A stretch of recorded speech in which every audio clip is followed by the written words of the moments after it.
Hello friends, welcome back to the retail trader channel. इस series के first video में हमने देखा कि इन्वेस्टमेंट करना क्यों ज़रूरी है।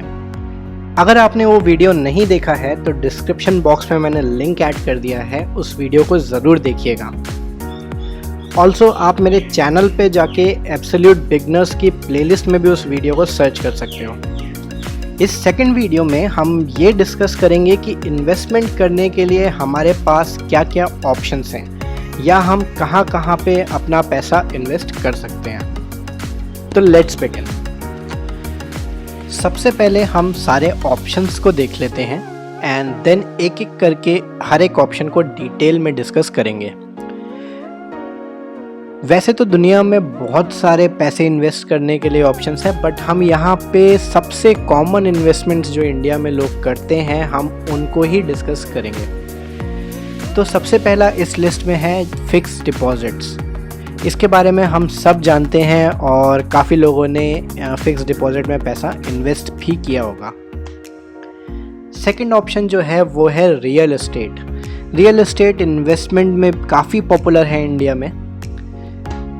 थर्ड ऑप्शन जो है वो है प्रीशियस मेटल्स जैसे कि गोल्ड एंड सिल्वर। ये भी आप सब ने सुना होगा और आप में से कई लोगों ने, आई एम श्योर कि आपने इसमें इन्वेस्ट ज़रूर किया होगा। एंड द लास्ट ऑप्शन जो हम डिस्कस करेंगे वो है इक्विटी, स्टॉक मार्केट। ये हम में से काफ़ी लोगों ने सुना तो ज़रूर होगा, लेकिन इसमें बहुत कम लोग एक्चुअली में इन्वेस्ट करते हैं या आप में से बहुत कम लोगों ने यहाँ पे इन्वेस्ट किया होगा। अब हम इन सब ऑप्शंस को डिटेल में एक एक करके डिस्कस करते हैं। पहला इन्वेस्टमेंट जो हम डिस्कस करेंगे वो है फिक्स्ड इनकम डिपॉजिट्स। हमारे पास मल्टीपल ऑप्शंस होते हैं फिक्स्ड इनकम डिपॉजिट में। पहला, हमारे बैंक्स हमें फिक्स्ड डिपॉजिट करने का ऑप्शन देते हैं, जहां पे हम एक पर्टिकुलर अमाउंट कुछ टाइम पीरियड के लिए बैंक के पास रखते हैं एंड बदले में बैंक हमें उस अमाउंट पे कुछ इंटरेस्ट देता है। बैंक्स के अलावा फिक्स्ड इनकम डिपॉजिट का ऑप्शन कुछ प्राइवेट कंपनीज भी देती हैं, जिन्हें हम कॉर्पोरेट फिक्स्ड डिपॉजिट के नाम से जानते हैं। उसके अलावा गवर्नमेंट ऑफ इंडिया भी कुछ बॉन्ड्स इशू करती है जिसमें हमें फिक्स्ड इंटरेस्ट मिलता है। अब फिक्स्ड डिपॉजिट के कुछ फ़ायदे और कुछ नुकसान को भी देख लेते हैं। यहाँ पे हम कुछ मेजर पॉइंट्स कवर करेंगे। पहले कुछ फ़ायदे देखते हैं। पहला फ़ायदा तो ये है कि फ़िक्स्ड इनकम डिपॉजिट में हमें एक गारंटीड फिक्स्ड रिटर्न मिलता है। सेकंड जो इसका फ़ायदा है वो ये है कि जो इसमें इंटरेस्ट मिलता है वो जनरली सेविंग अकाउंट के इंटरेस्ट से कंपैरेटिवली ज़्यादा होता है। थर्ड जो इसका फ़ायदा है फिक्स्ड इनकम डिपॉजिट का वो ये है कि ये बाकी सारे इन्वेस्टमेंट्स के कंपैरिजन में एक सेफ़ इन्वेस्टमेंट माना जाता है। अब सिमिलरली कुछ जो हमारे कॉन्स हैं या जो कुछ हमारे ड्रॉबैक्स हैं फिक्स्ड इनकम डिपॉजिट्स के, उसको देख लेते हैं। पहला जो ड्रॉबैक है वो ये है कि यहाँ पे जो हमें रिटर्न मिलते हैं, जो कि हमारा इंटरेस्ट रेट है, वो कंपैरेटिवली बाकी इन्वेस्टमेंट से थोड़ा सा कम होता है। सेकंड, हम जो भी अर्निंग करते हैं in the form of interest, उस पर टैक्स लगता है। मतलब वो जो हमें इनकम रिसीव होती है वो टैक्सेबल होती है, तो फाइनल रिटर्न जो हमारे पास अल्टीमेटली आता है वो और कम हो जाता है। एंड जो लास्ट ड्रॉबैक है वो ये है कि आपका जो पैसा है वो कुछ अमाउंट के लिए आप ब्लॉक हो जाता है। अगर आपको कोई इमरजेंसी में पैसे की ज़रूरत पड़ी या इमीडिएट पैसे की ज़रूरत पड़ी तो आपको डिफ़िकल्टी आ सकती है। हालांकि अब सारे बैंक्स ऑलमोस्ट ये फैसिलिटी देते हैं कि आप एफडी प्री मैच्योरली कभी भी तोड़ सकते हो, और आजकल तो सब कुछ ऑनलाइन ही अवेलेबल है, तो आपको इंस्टेंट कैश अवेलेबल हो सकता है अपने अकाउंट में वापस। इसका बस एक ड्रॉबैक ये होता है कि हाँ, अगर आप प्री मैच्योरली अपनी फिक्स डिपॉजिट को तोड़ दोगे तो आपको उस पर इंटरेस्ट नहीं मिलेगा। तो अपने सेकेंड टाइप ऑफ इन्वेस्टमेंट की तरफ मूव करते हैं, जो कि है real estate. Real estate investments India में काफ़ी पॉपुलर हैं। मैक्सिमम लोग का ये ड्रीम होता है कि वो अपना घर खरीदें। अगर इन्वेस्टमेंट की बात करें यहाँ पे हम, तो रियल एस्टेट इन्वेस्टमेंट में कमर्शियल या फिर नॉन कमर्शियल लैंड या प्रॉपर्टी को बाय और सेल किया जाता है। एंड अगर आपको प्रॉपर्टी की नॉलेज है तो ये इन्वेस्टमेंट आपको बहुत अच्छे रिटर्न्स दे सकती है। अब रियल एस्टेट इन्वेस्टमेंट्स के कुछ प्रोज एंड कॉन्स को थोड़ा सा समझ लेते हैं। सो पहले हम कुछ प्रोस की बात करेंगे, फ़ायदे की बात करेंगे। रियल स्टेट में प्रॉपर्टी का एप्रिसिएशन के बहुत अच्छे चांसेस होते हैं। कई बार आपको बहुत शॉर्ट ड्यूरेशन में काफ़ी अच्छे रिटर्न्स मिल जाते हैं। सेकंड पॉइंट जो यहाँ पे है, कुछ केसेस में आपको होम लोन जो आप लेते हो उस पर टैक्स बेनिफिट भी मिलता है। तो अगर आपने होम लोन ले रखा है तो आपके पास प्रॉपर्टी तो आएगी ही आएगी, प्लस आप उस पर कुछ टैक्स बेनिफिट भी क्लेम कर सकते हो। थर्ड पॉइंट जो है कि रियल स्टेट इन्वेस्टमेंट आपको एक पैसिव इनकम जनरेट करके दे सकता है। अगर आपके पास एक्स्ट्रा कुछ प्रॉपर्टी है, कुछ घर है, और अगर आप उसे रेंट पे चढ़ा देते हो तो एक फिक्स्ड मंथली पैसिव इनकम आपकी बन जाती है। फोर्थ पॉइंट जो है, आपको कभी भी कैश की ज़रूरत पड़ी, आपको कभी भी कुछ फंड्स की ज़रूरत पड़ी तो आप उस प्रॉपर्टी के अगेंस्ट लोन ले सकते हो। सो लोन अगेंस्ट प्रॉपर्टी यहाँ पे अवेलेबल होता है। अब कुछ कॉन्स की बात कर लेते हैं, जो ड्रॉबैक्स की बात कर लेते हैं कुछ। सो पहला ड्रॉबैक ये है कि रियल स्टेट में इन्वेस्ट करना है अगर आपको, तो आपको बड़े कैपिटल की ज़रूरत है। आप अगर चाहोगे कि कुछ छोटे कैपिटल से स्टार्ट कर दें इन्वेस्टमेंट, तो वो यहाँ पे अभी पॉसिबल नहीं है। आपको एक बड़ा कैपिटल चाहिए ही होगा। सेकंड इशू लिक्विडिटी इशू होता है कि अगर आपको इमरजेंसी में कुछ पैसे की ज़रूरत पड़ गई तो, और आप अपनी प्रॉपर्टी या फिर जो भी आपका रियल स्टेट में इन्वेस्टमेंट है वो अगर आप निकालना चाहो तो वो इमीडिएटली सेल करना थोड़ा डिफ़िकल्ट होता है। आपको पहले कोई बायर ढूंढना पड़ेगा, फिर उसके बाद लीगल फॉर्मेलिटीज़ भी होती हैं बहुत सारी, तो वो आपका जो पैसा है वो एकदम से आपको नहीं मिल सकता। थर्ड और लास्ट पॉइंट जो हम यहाँ पे डिस्कस करेंगे कि प्रॉपर्टी अगर आप ओन करते हो तो आपको कुछ चार्जेस बियर करने पड़ते हैं, जैसे कि उसकी मेंटेनेंस, टैक्सेस एक्सेट्रा, और भी कुछ खर्चे होते हैं। सो अगर आपने कोई प्रॉपर्टी ले रखी है, सपोज़ आपने एक घर ले रखा है और अभी वो खाली पड़ा हुआ है, अगर रेंट पे भी नहीं है, उसके बावजूद आपको उसकी मेंटेनेंस पे, उसके टैक्सेस पे वो खर्चे तो आपको करने ही पड़ेंगे। तो वो एक तरीके से आपका एक ड्रॉबैक है, क्योंकि आप कुछ उससे कमा नहीं रहे हो, लेकिन हाँ आपको कुछ उस पर देना पड़ रहा है। तीसरे टाइप की इन्वेस्टमेंट जो हम डिस्कस करेंगे वो है प्रीशियस मेटल, जैसे कि गोल्ड और सिल्वर। गोल्ड और सिल्वर इंडिया में ही नहीं बल्कि हर जगह हमेशा से एक one of the favourite form of investment रहे हैं। आज भी अगर आप देखोगे तो काफ़ी सारे बड़े इन्वेस्टर्स के पोर्टफोलियो में आपको कुछ परसेंट गोल्ड मिल ही जाएगा। तो यहाँ पे हम कुछ गोल्ड और सिल्वर के प्रोज और कॉन्स को डिस्कस कर लेते हैं। सो पहला पॉइंट जो है प्रोज का वो ये है कि कोई स्पेशलाइज्ड नॉलेज की ज़रूरत नहीं है यहाँ पे इन्वेस्ट करने के लिए। इंडिया में तो ऑलमोस्ट हर फैमिली जो है वो कुछ ना कुछ गोल्ड या सिल्वर में इन्वेस्ट करती ही है। सेकंड पॉइंट जो इसका कुछ फ़ायदा है उसमें सेकंड पॉइंट ये है कि गोल्ड एंड सिल्वर का ट्रांजैक्शन काफ़ी इजी है, मतलब कि इसे बाय और सेल करना बहुत ही ईजी है।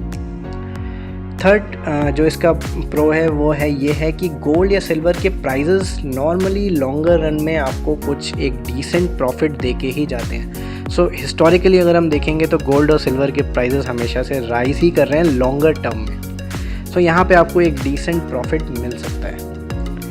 जो कुछ नुकसान हैं, कौन से हैं गोल्ड और सिल्वर के, वो एक बार डिस्कस कर लेते हैं। सो पहला पॉइंट ये है कि यहाँ पे कोई फिक्स्ड इनकम या फिक्स्ड गारंटीड इनकम नहीं है, जैसे कि एफडी के केस में होती है। यहाँ पे जो भी आपको रिटर्न आएगा वो गोल्ड या सिल्वर की करंट वैल्यू जो चल रही होगी उस पर डिपेंड करेगा। अगर गोल्ड ऊपर चल रहा है आपके ख़रीदे हुए दाम से तो आप प्रॉफिट में होगे, तो आप वहाँ पे कुछ इनकम कर सकते हो। अगर गोल्ड का प्राइस नीचे चल रहा है तो वहाँ पे अगर आपको सेल करना पड़ा तो आपको लॉस बियर करना पड़ेगा। सेकंड जो कॉन है वो ये है कि आप अगर फिज़िकली गोल्ड या सिल्वर ख़रीदते हो तो उसकी स्टोरेज एक इशू रहती है। आपको हमेशा अपना ख़रीदा हुआ गोल्ड या सिल्वर को संभाल के रखना पड़ेगा, क्योंकि अगर वो कहीं आपसे मिसप्लेस हो गया, खो गया या चोरी हो गया तो वो आपका पूरा का पूरा इन्वेस्टमेंट का लॉस हो सकता है। तो सेकंड कॉन ये है कि हाँ, उसको संभाल के आपको जो रखना है, वो जो आपको उसकी सिक्योरिटी का अरेंजमेंट करना है, वो एक सेकंड कॉन होता है। एंड जो हम लास्ट फॉर्म ऑफ इन्वेस्टमेंट की आज बात करेंगे वो है इक्विटी।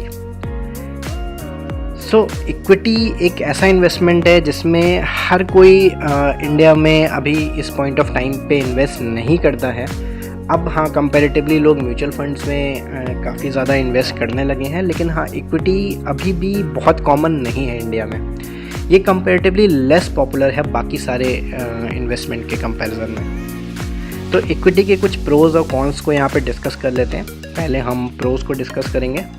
सो पहला फ़ायदा यहाँ पे ये है कि आपको यहाँ पे बहुत ही एक्सेप्शनल, बहुत ही अच्छा कैपिटल गेन होने की पॉसिबिलिटी होती है। कई बार आपको बहुत ही एक्सेप्शनल रिजल्ट्स मिल जाते हैं अगर आपने सही टाइम पे सही कंपनी में इन्वेस्ट किया हुआ है, तो एक्सेप्शनल रिजल्ट्स भी पॉसिबल हैं।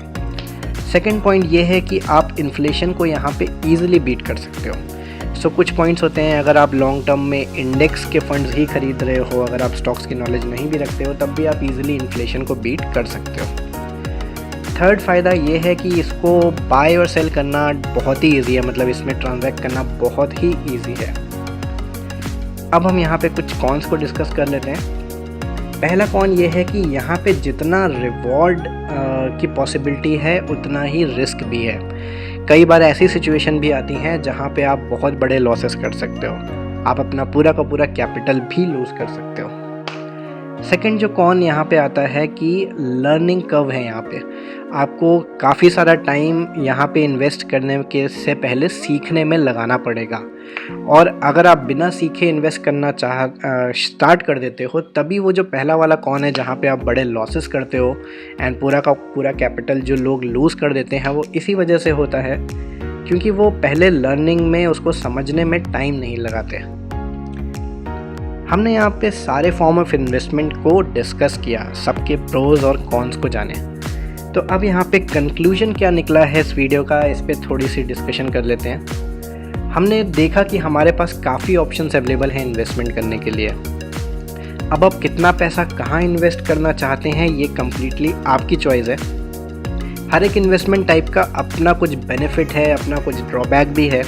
आपको ये समझना पड़ेगा कि आपको किस टाइप का रिटर्न या आपको किस टाइप के इन्वेस्टमेंट करने पे आपके लिए ज़्यादा फ़ायदा है, तो आप उस हिसाब से अपना इन्वेस्टमेंट को प्लान करोगे। जैसे कि अगर आपको फिक्स गारंटीड रिटर्न चाहिए तो एफडी आपके लिए बेस्ट ऑप्शन है। अगर आपके पास एक बड़ा कैपिटल ऑलरेडी पड़ा हुआ है और आप उस पर कुछ रिटर्न बनाना चाहते हो, तो आप रियल एस्टेट की तरफ जा सकते हो। अगर आप सेफ़ और ऐसा इन्वेस्टमेंट चाहते हो जो लॉन्ग टर्म में आपको ऑलमोस्ट कंसिस्टेंट रिटर्न दे या थोड़ा बहुत एफडी से ज़्यादा रिटर्न दे, तो आप गोल्ड या सिल्वर खरीद सकते हो। अगर आप वेल्थ क्रिएट करना चाहते हो और आपके पास एक रिस्क कैपेसिटी भी है, तो आप इक्विटी में इन्वेस्ट कर सकते हो। अगर मैं अपने पर्सनल इन्वेस्टमेंट की बात करूं तो मैं ये टेक्निक फॉलो करता हूं कि मैं अपनी हर महीने की इनकम से कुछ पार्ट फिक्स इनकम में डालता हूं, कुछ गोल्ड और कुछ इक्विटी में डिवाइड करता हूं। वो किस रेशियो में या किस प्रोपोर्शन में डिवाइड करना है, ये कम्प्लीटली पर्सन टू पर्सन की डिफरेंट चॉइस होती है। अगर आपकी रिस्क कैपेसिटी ज़्यादा है तो आप इक्विटी में ज़्यादा पोर्शन इन्वेस्ट कर सकते हो, फिक्स डिपॉजिट में कम इन्वेस्ट कर सकते हो। अगर आपकी रिस्क एपेटाइट इतनी नहीं है तो आप फिक्स्ड इनकम में ज़्यादा पोर्शन अपना इन्वेस्टमेंट का डालो और इक्विटी में कम डालो।